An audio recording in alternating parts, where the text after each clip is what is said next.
कोण आणि आपण खोटं नाही बोलत. कोण विचार त्याला, मला नको विचार. गजू काय चालू आहे गजू हे? मी नाही दादा, मी कोणाला बोलत नाही. मी माझं सकाळी आपलं काम करतो, गपचीत बाहेर जाऊन बसतो मी. हां कधी म्हणून कधी परा हां चहा झाला, चहा नंतर पाच हां. आपण नाही म्हणत. आता तो आता भांडण करायला लागला म्हणून डायरेक्ट. नाही हो. अरे भाई झालाय तो. तो बघ बाई झाला म्हणतोय. आता कसं करायचं आता? आपणही बाई करी, आपण बाई केली की वेळेस मग हां आपले दिवस आले नसते. मग काय विचार काय तुझा? काय नाही बाबा. भांडण मिटवायचेत का वाढवायचे? तर काय वाढवायचीच ना.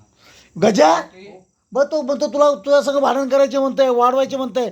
तुझं काय म्हणणं आहे? पट दिसे सांग. आपलं काय नाही भाऊ. माघार आहे ना? आपली माघारी अपने से पंगा, काय म्हणला? अपने से पंगा तो मैं कर दूंगा दंगा. बघ हा. म्हणजे तुला असं म्हणायचं की आश्रममध्ये सगळे तुला घाबरतात? नाही हा. असं कुठं म्हणतोय? मी काय गजू घाबरते ना? कुठं म्हणतोय? ए, त्यांच्या दमीचं करणे आपल्याला दम नाही आपल्याकडे. ए, आपल्याला दम होतं त्यामुळे आपण केलं दंगा. हां आपण आता दम नाही, आपण कपडे बसून दे. मग तो म्हणजे आता आश्रममधला दादा फक्त तो विजय दादाच. दादा आपण नाही. नाही बोलत. दादा नावाला दादा. बरं कोण आहे? मेन दादा कोण आहे? हां दादा गायकवाड. आयला मलाच केला का रे दादा आश्रमचा? मग चलो ठीक आहे मित्रो, अशा प्रकारे माझ्या आश्रममधील आपल्या दोन म्हाताऱ्यांची आज खुर्द आश्रम अनाथ आश्रममधील आपल्या आजी आजोबांचे पलीकडे बी आजीचे आजोबांचे असेच भांडण होत असते तर आजींचे.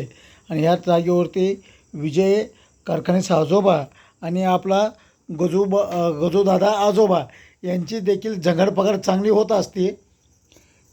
यांची देखील चांगली झंगडपगड होत असते. पण माझ्यासमोर काय अजून यांची मारामारी झाली नाही किंवा एखाद्या वस्तू उचललेली काय नाही. पण एवढं नक्की आहे की होत ये मजबूत, एवढं नक्की आहे. गजू हे सारखे आहेत का? हां नाहीये. कोणाचा स्वभाव कसा, कोणाचा स्वभाव कसा. ओके. म्हणजे तू आता दादाच झालाच का मग आता आश्रममधला? मी कुठे? अरे मेन दादा दादा गायकवाड आहे. म्हणजे मग तू सगळ्यांनाच मारणार का आता? नाही मी कशाला मारू? मग कोण मारणार? ए, चल गजू तुझं काय म्हणणं आहे बाबू याच्यावरती? आपल्या हाती मग तू आता विषय करायचा आहे का संपवायचा आहे? आपलं मी गपचीत बसलो. मी वार्ता नाही ते आता काय बोलले, वार्ता नाही करते आपण वार्ता म्हणजे तू घाबरतो विजयला? नाही. नाही घाबरत? नाही हे बघ रे, नाही घाबरत तू तुला. पण आपला वार्ता नाही करायचं कशाला घाबरायचं? ओके मग नंतर नावच नाही घेत आपल्याला. नावच नाही घेत कशाला बोलायचं? चांगलंच बंद करायचं ना.